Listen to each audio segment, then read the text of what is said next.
राम राम पाहुण्यांनो, आईबाबांची तिजोरीमध्ये आपलं स्वागत आहे. आज मी बनवणार आहे करडईची सुकी भाजी. आणि ही भाजी खायला अतिशय चविष्ट आणि इतकी पौष्टिक असते. ती थंडी आल्यानंतर एकदा तरी खावीच खावी. आणि आमची आजी ही भाजी खूप खूप छान बनवायची आणि साहित्य अगदी कमी लागतं या भाजीला. त्यामुळं ही भाजी बनवायलाही अगदी सोपी आहे. आणि तुम्हाला टिफिनला न्यायची असेल किंवा नाश्त्याला अशीच पाहिजे असेल तरीही ती इतकी सोपी आहे आणि इतकी पौष्टिक आहे. चला उशीर न करता रेसिपीला सुरुवात करूया. आणि तुम्हाला माझ्या रेसिपीज आवडत असतील तर चॅनलला लाईक, शेअर, कमेंट आणि सबस्क्राईब करायला विसरू नका. चला की बघूया तिजोरी उघडून. तुम्हाला माहीत नसेल पण मी एक सांगते, या भाजीचे खूप फायदे आहेत आणि पचनासाठी तर खूप छान आहे ही भाजी. आणि ह्या भाजीची पानं बघा कशी असतात, दाखवते मी तुम्हाला. अशी लांब निमुळती असतात एका साईडला आणि पानाला थोडेसे असे टोकेरी काट्यांसारखं असतं. आणि ते काटे नसतात पण ते दिसायला तसे असतात. आता ही भाजी मी साफ करून स्वच्छ धुवून चिरून घेतलेली आहे. आणि चिरून झाल्यानंतर आता पुढची तयारी करूया. आता मी एका मिक्सरच्या भांड्यामध्ये 1-2 चमचे एवढे शेंगदाणे घेणार आहे. हे कच्चे शेंगदाणे आहेत. तुम्हाला पाहिजे तर तुमच्याकडे भाजलेलं कूट असेल तरी पण चालेल. आणि याच्यामध्ये मिरचीचं प्रमाण तुमच्या आवडीनुसार टाकायचं आणि ते बारीक करून घ्यायचं. आता दुसऱ्या साईडला मी गॅसवर एक पातेली ठेवलेली आहे. आणि या भाजीला पातेली छोटीच घेतली तरीही चालेल, कारण ही शिजल्यानंतर एवढीशी होऊन जाते. आता या पातेलीमध्ये 1 चमचाभर तेल टाकलंय आणि त्यानंतर जिरं टाकलेलं आहे 1 चमचाभर. आता हे जिरं छान फुलून द्यायचं आहे आणि त्यानंतरच याच्यामध्ये लसूण टाकायचं आहे. आता हो, या भाजीसाठी लसूण भरभरून टाका. तुम्हाला जेवढा आवडेल तेवढा टाका तुम्ही लसूण. आणि चिमूटभर हिंग टाकलेला आहे.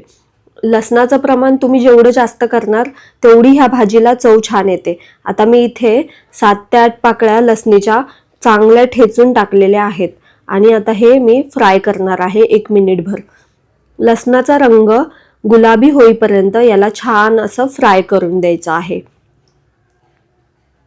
आणि हे फ्राय झाल्यानंतर याच्यामध्ये आपण जे शेंगदाणा आणि मिरचीचं कूट केलं होतं ना ते टाकायचं आहे याच्यामध्ये.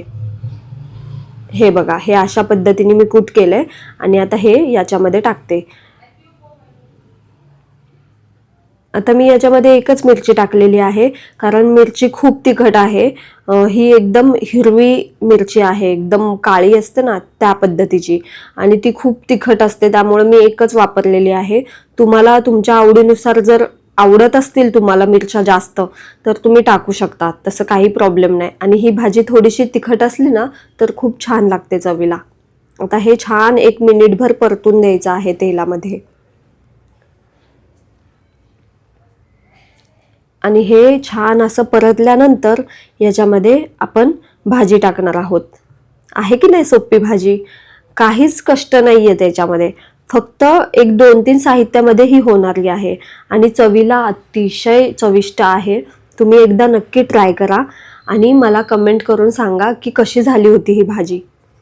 आणि ही भाजीची टेस्ट मी तुम्हाला सांगते. आता जर तुम्ही ही कच्चीच खाल्ली ना तर थोडीशी कडूसर लागते, परंतु ही चांगली शिजवल्यानंतर याची चव आहे ना अगदी बदलून जाते. आणि ही कशी खायची मी ते पण सांगते. मस्त असा फोडणीचा भात करायचा आणि फोडणीच्या भाताबरोबर ही भाजी त्याच्यात मस्त कालवून अशी खायची. हा हा, काय चव लागते ना. एकदा ट्राय करून बघा आणि मला नक्की सांगा कमेंट करून तुम्हाला आवडली का ही भाजी.